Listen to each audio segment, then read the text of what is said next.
Hi, I'm Bruce Walker. Welcome to Botsplash Talks. This is a video series where we spend a little bit of time talking about issues and topics that are top of mind for our clients and our prospects. We thought we'd kick off this series with a discussion about market conditions. I'm joined by my colleague, Willem Osich. Hello. So Willem, as we get started, how do we want to define market conditions? Yes, so market conditions is defined as a state of being, or rather the state of condition that an industry or an economy is in. More specifically, when we look at the housing market, for example, so you look at your mortgage companies, you look at your real estate companies, they're using market conditions to describe their less than favorable position they are in right now due to high interest rates and the fact that the housing market is a very aggressive seller's market currently. Sure. So the housing market is looking at, we've got an issue with inventory. So inventory is still really tight, and mortgage rates are on the rise. Mm-hmm. And then you've got that compounded with higher inflation.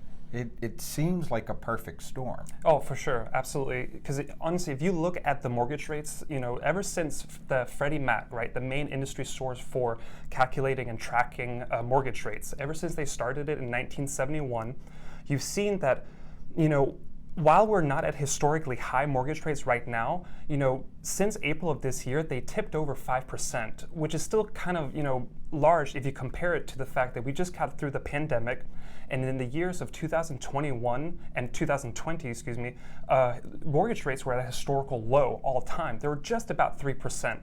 And so now they start to be tipping over these 5%, precisely like you say, because of inflation as well and the seller's market.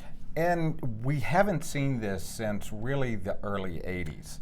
So, in the early 80s, we saw interest rates well into the double digits. Yes. Inflation was really high. Mm-hmm. And, the Fed took actions to essentially raise those interest rates to try and bring that inflation down. Mm-hmm. Because as things become harder to get money for, like borrowing, there's less demand on those products and services. Yes. So we're seeing somewhat of a parallel as we did then. Mm-hmm. But that doesn't make things easier on consumers. No, not at all.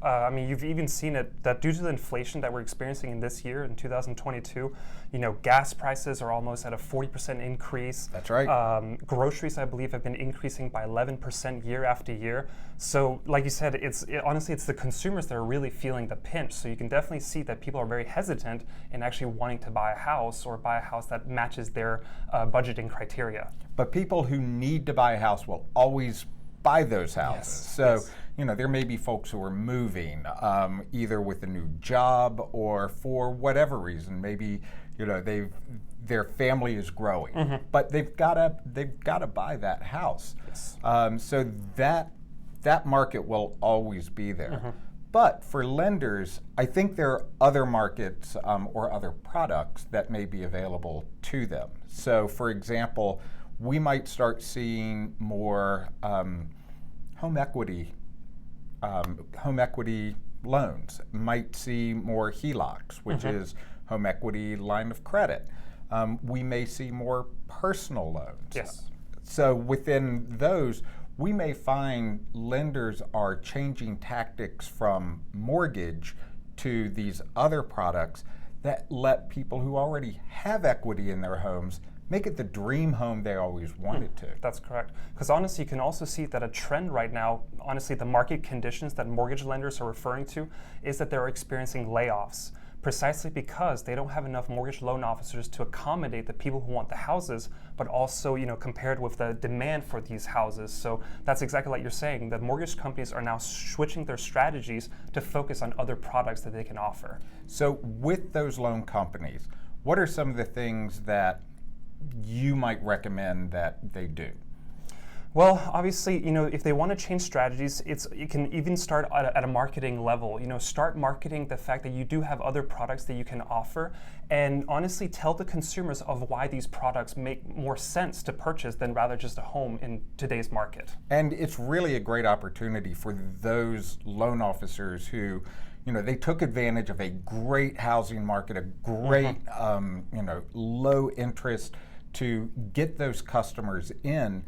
But now it's a great opportunity to reach back out to those customers, Yes. find out how they're doing, find out whether or not they might be interested in doing some upfitting of their home, or maybe consolidate some debt. Yes. Because with the rising rate of homes, they may have more equity in their house than they realize. Absolutely. And so they've got the opportunity to bring some of that equity into real dollars and either pay down debt or maybe get that dream kitchen. Yeah, absolutely. No, you're right on. So this is just a little taste of what we hope to bring you on a more regular basis. If you have ideas or things that you'd like to hear us talk about, please reach out to bizdev@botsplash.com, and we look forward to seeing you next time. I'm Bruce Walker. I'm Willem Osich. And you're watching Botsplash Talks.